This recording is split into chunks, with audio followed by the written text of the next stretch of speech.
Welcome back to First and Gold. I'm your host, Sam Gold. Today, I'm going to be predicting every game for the Week 5 slate for the 2025 NFL season. So let's hop right into it with 49ers Rams Thursday Night Football, the sequel to the other pairing of the Thursday Night Football game between NFC West teams. But here we go. It's going to be at Rams, and both teams are 3-1, so this is a big one. I don't necessarily think the Rams always play their best against the 49ers, but the 49ers have so many injuries, and I think the front seven of the Rams is going to dominate, especially with how Brock Purdy was struggling just against the Jaguars the week prior. So yeah, I am going to pick the Rams at home to win this game in a rivalry, 24-17. All right, and then the Minnesota Vikings have to take a flight from Ireland to London. I don't know why they're doing this. I don't know why they're becoming the new Jaguars. At least they're losing 2 away games, not home games.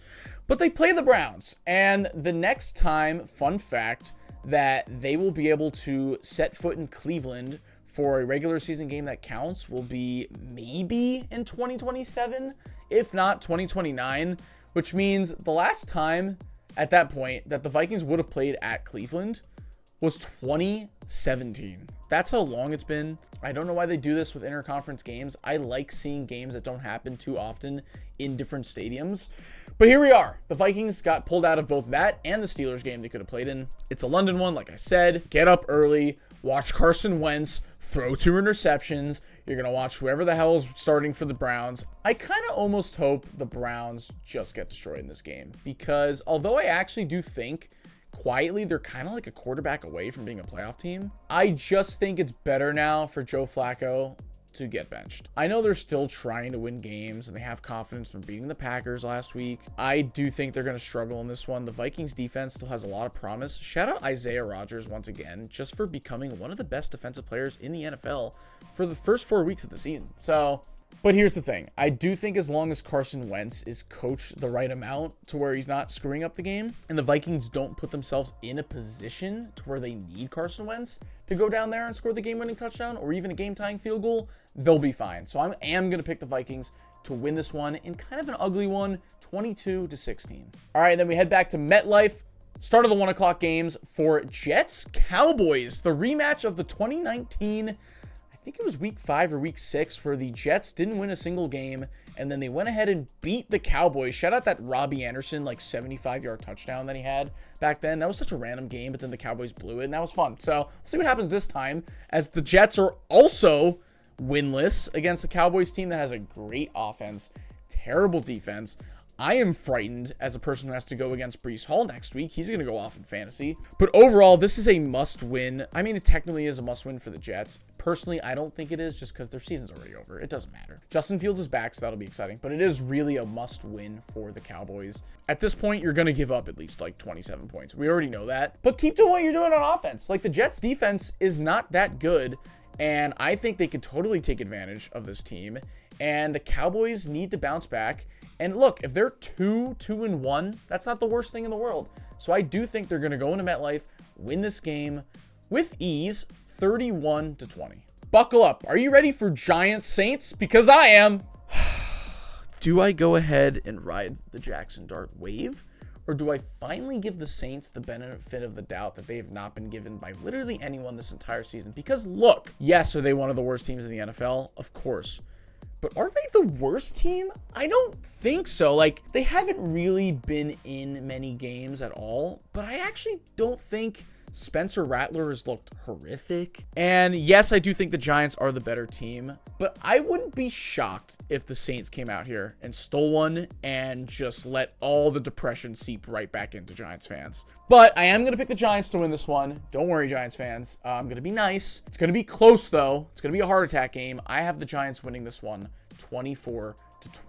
We'll see what happens. All right, and then the Raiders have such a major game. I am fully eliminating them from me ever caring about them for the rest of the season if they can't win this game.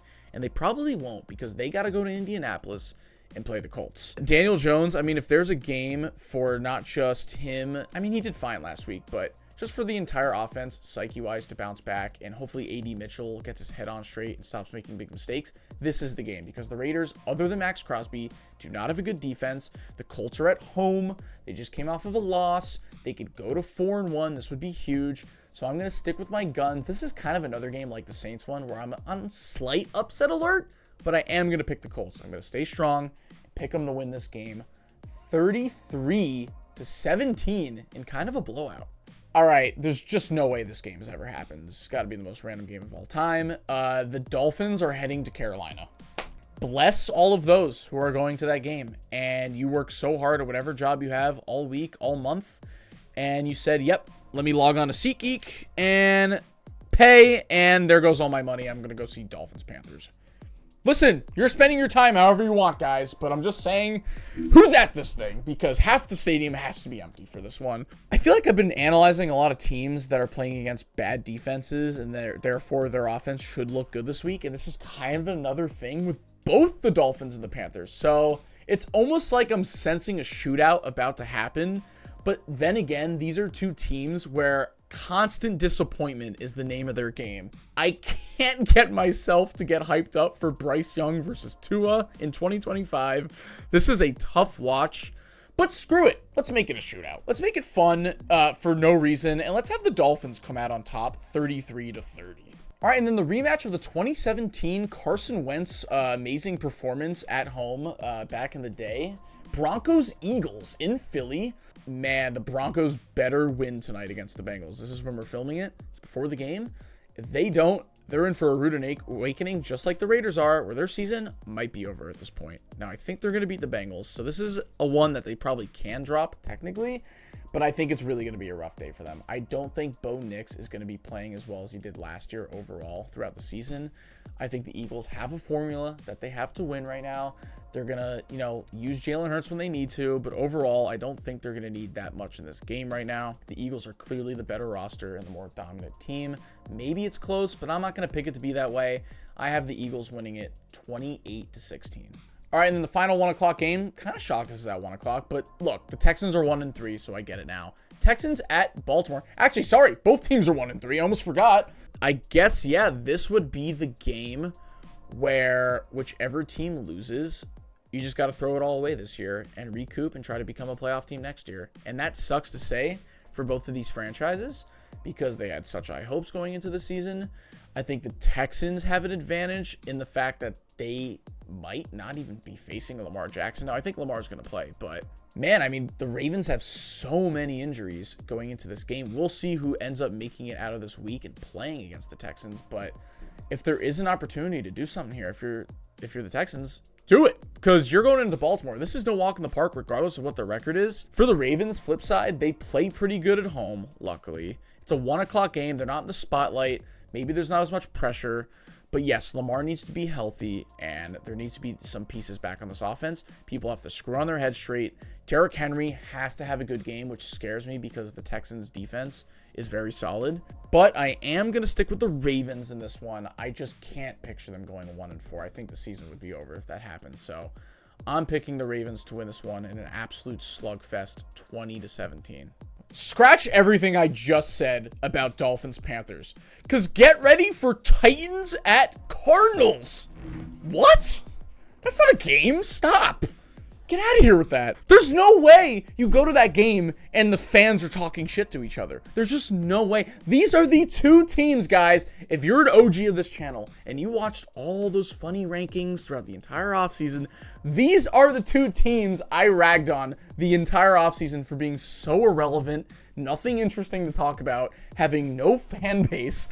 So this is going to be so interesting to watch. You know, a funny thing I didn't mention about Seahawks Cardinals last week is we heard Cardinals fans booing in the game. And I was like, wait, there's people in the crowd? What? I don't know what's going to happen in this game. Rematch of 2021 week 1 where Kyler Murray had like 5 touchdown passes. He was really good and he was the MVP candidate to start the season. But anyways, it's my upset of the week. Boom. I think the Titans are going to come out and beat the Cardinals just when you thought Kyler Murray and Marvin Harrison are getting their chemistry back together. I think the Cardinals are going to get up early, and then Cam Ward is going to have the best game of his career so far. They're going to come back and win in overtime on a field goal, 26-17. 30-23 in one of the funniest upsets of the weekend. All right, and then time for such a good matchup. Bucks at Seahawks. Now, the Seahawks do have the home field advantage, but there's something about rowdy Seattle that I think Baker is going to take on his back and ride with it. Now, they are banged up. They're once again probably going to have to rely on just PUKA and Bucky, which is not necessarily a bad thing. They're still very talented. But an underrated storyline of this season is how solid the Seahawks defense has been playing.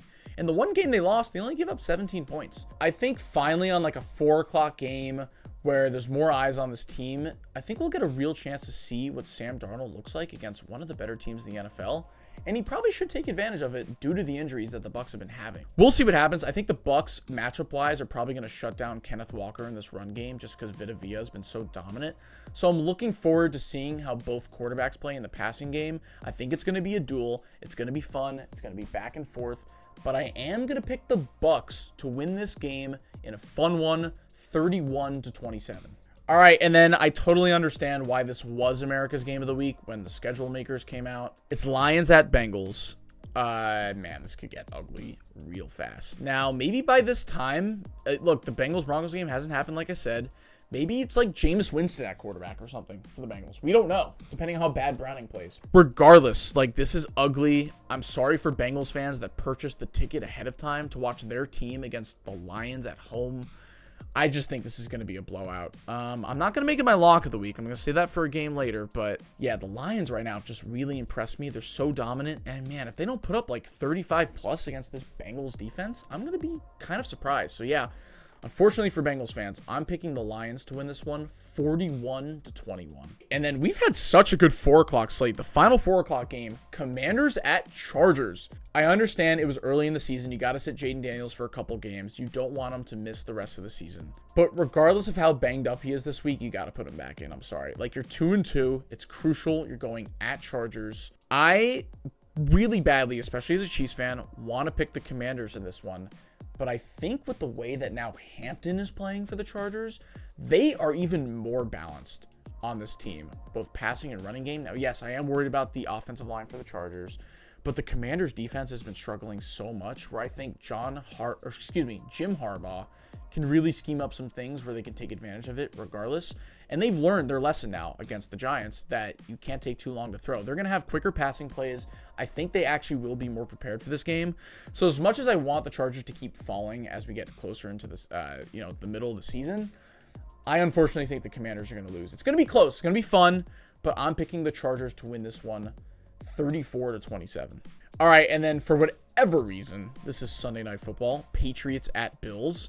Why do the Bills keep playing home games? I'm pretty sure their first 4 out of 5 games have been home games, but here we are. The Bills have this one pretty much in the bag. I think it's going to be like a lot of Bills games against inferior opponents where they look good, they look solid, but I just don't feel like they need to pull out all the stops.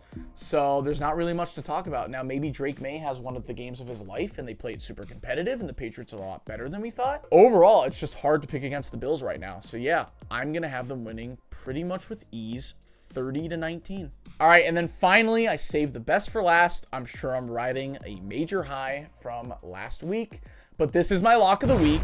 Chiefs-Jaguars in Jacksonville. Great uniform matchup, by the way. The Chiefs hopefully wearing their red pants because the Jags are wearing their throwback teals, which why haven't they made that their permanent uniform? I don't know. I'm excited to see what Xavier Worthy does now that he's a full game in. He had one of his best games of his career. I am looking out for Josh Simmons, who, by the way, quietly has had one of the best starts for a rookie tackle that I've seen in a long time. Very excited about him.